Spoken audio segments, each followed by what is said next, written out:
ప్రభువును రక్షకుడైన యేసు క్రీస్తు అతి శ్రేష్టమైన నామాన్ని బట్టి ఈ ఉదయకాల హోసన్న దైవ సందేశాలనే కార్యక్రమం వింటున్న దేవుని బిడ్డలైన మీకు శుభం కలుగునగాక. అందరికీ వందనాలు.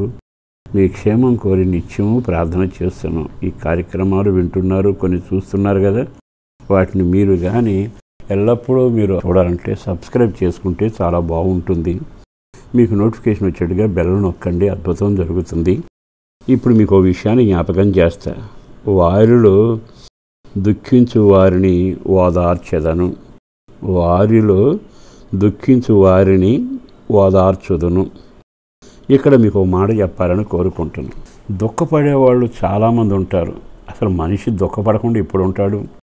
ఏదో విషయంలో మనిషి దుఃఖపడుతూనే ఉంటాడు.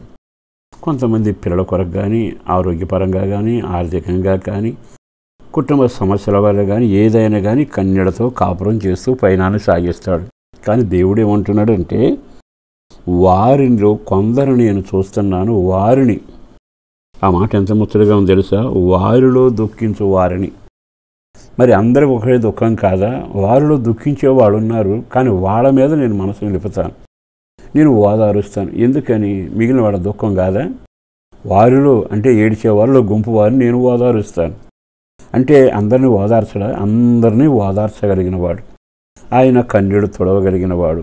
అసాధ్యమైనది ఏమీ లేదు, చేస్తాడు. కాకపోతే వారిని, వారిలో అని ఎందుకంటున్నాడు? వారిలో కొంతమందిని నేను దుఃఖపడేవారిని ఓదార్చున్నాను అనడానికి కారణం పైన ఒక లైన్ చదువుతాను, వినండి. యెషయా గ్రంథం 57వ అధ్యాయము 18వ వాక్యంలో నేను 3వ లైన్ చదివాను. ఇప్పుడు మొదటి లైన్ చదువుతున్నాను. నేను వారి ప్రవర్తన చూచితిని. విన్నారుగా?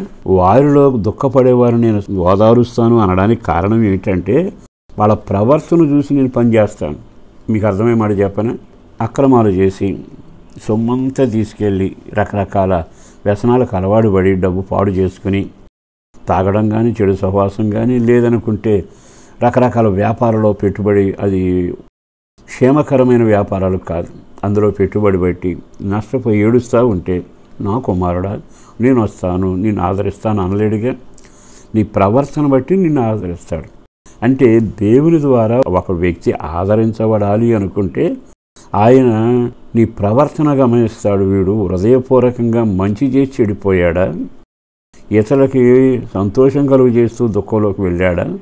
ఇతని ఆస్తి హారతకర్పూరంలాగా అర్పించి ఒకడి కొరకు ఆధారంగా వాళ్ళ భవిష్యత్తు తీర్చిదిద్దాడా? దుర్వ్యాపారంలో పాడు చేసుకున్నాడా? అంటే వాళ్ళ ప్రవర్తనను బట్టి, ప్రవర్తనను అక్రమంగాను అక్రమ సంబంధాలతోనూ విచ్చలవిడిగా సాగుతుంది అనుకో, అప్పుడు ఆయన ఏమీ చేయలేడుగా. అందుకని ఈ శుభవేళ మీకు ఒక మాట చెబుతాను. నువ్వు ఎలాంటి దుఃఖంలో ఉన్నావు, వారిని అనే పారిలో నీ పేరు ఉండాలి. వారెవరయ్యా అంటే ప్రవర్తన కలిగిన వాళ్ళు. వారి ప్రవర్తన నేను చూచాను, వాళ్ళ కన్నీళ్లు నేను చూడలేను, తుడుస్తాను. మరి ఆ మాట అన్నాకైనా నీ ప్రవర్తన దేవునికి ఇంపుగా ఉందా? దేవుని ఆయాసపరిచేది కానీ, ఇతరులను దుఃఖపరిచేది కానీ, అపవిత్రత మూటగట్టేది కానీ, వినాశనం ఊరేగేది కానీ, నీకు నువ్వే గొయ్యి దవ్వుకుని భయంకరమైన స్థితులు నాశనం అవుతుంటే ఆయన ఏం చేయలేడుగా. అంటే దాని అర్థం అందరి దుఃఖాన్ని ఓదార్చడం అనేది ఒక వ్యక్తి, నీ జీవితాన్ని నీ నడకతో పాడు చేసుకున్నావుగా, నీ ప్రవర్తనతో అటు వారికి ఏం చేయలేడు. చిన్న కుమారుడికి ఆస్తి కావాలని పట్టుకు తీసుకుని వెళ్ళాడు, పాడైపోయాడు. దేవుడు అతనికి కనికరించి, నా కుమారుడా దుఃఖపడక అనలేదుగా. ఆయన అలాగే ఉండిపోయాడు. ఆయన ప్రవర్తనలో మార్పు వచ్చి అతడే దేవుని వైపు తిరిగాడు. అంటే అర్థం ఏమిటి?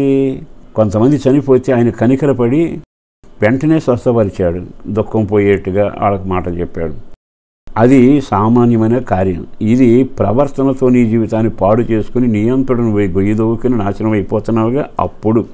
అందుకని నీ ప్రవర్తన దేవునికి ఇంపుగాను, వాక్యానుసారంగాను, సత్యానుసారంగాను. కొంతమంది మాకు విన్నపాలు రాస్తాడు, అయ్యా మా అబ్బాయి ఇట్లా అయిపోయి పైగా ప్రార్థన చేయండి అయ్యా అని. అసలు సంగతి ఏంటంటే అప్పుడు 2 కాపురాలు అయిపోయి 3వ కాపురంలో ఉంటాడు. అద్భుతంగా కార్యం జరగాలి. మీరు ఆలోచించండి, మీకు వాక్యం తెలుసు కదా. కనుక ఈ శుభవేళ సేవకుడిగా చెప్పగలిగిన మాట ఏమిటంటే, మీ జీవితంలో ప్రవర్తనే మీ దుఃఖానికి నివారణ చేసే ఔషధం. మీ ప్రవర్తన మంచిదై పరివర్తన చెందినదైతే ప్రభు కార్యం చేయబోతున్నాడు. అందుకే నేను వారి ప్రవర్తన చూసి వారిని దుఃఖపడుతున్న వారిని నేను ఓదారుస్తాను. ఆ వాగ్దానం మీ పట్ల నెరవేరునగాక. పరిశుద్ధుడను ప్రేమమడి నా ప్రభు వందనాలయ. అపారమైన నీ ప్రేమ కొరకు ధన్యవాదాలు. చేసిన మేలు కొరకు వందనాలు. చేయబోతున్న కార్యాల కొరకు వందనాలు. కృప చూపండి. సమస్యలను పరిష్కరించండి. కన్నీటితో వాళ్ళకు ఓదార్పు కలగాలి. బిడ్డల క్షేమం కొరకు, బిడ్డల భవిష్యత్తు కొరకు, ఆర్థిక విషయాల కొరకు, ఉద్యోగ వ్యాపారాల కొరకు, అలాగే వాళ్ళ మనసులో కోరిక సిద్ధింపజేసి వృద్ధులైన వారికి ఆరోగ్యం, పసిపిల్లల క్షేమం, గర్భిణీసులకు సుఖప్రసూతి దయచేయండి. అట్టి ఘనకార్యం చేస్తున్నందుకు వందనాలు చెల్లిస్తూ రక్షణ భాగ్యంతో తృప్తిపరచు. యేసు పేరట వేడుచున్నాము తండ్రి. ఆమేన్.